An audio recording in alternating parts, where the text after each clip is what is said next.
It's not the mountain in front of you that's going to stop you, but rather the pebble in your shoe. This is what came to my mind when Pink Toilets and Plan India approached me to do a self-defense workshop for marginalized women.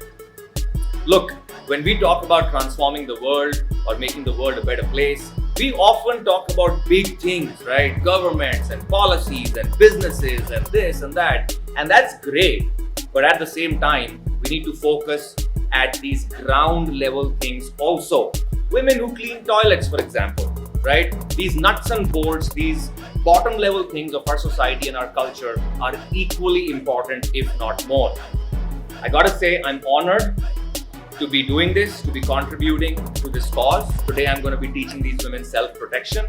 And I think self-protection is not just a skill, it is your duty. You have to know how to protect yourself. You have to know how to protect your loved ones.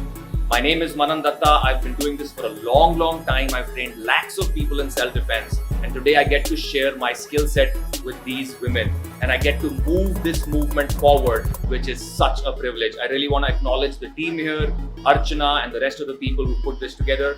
This is amazing. May this just be the beginning. May we do many great things together and help transform the world.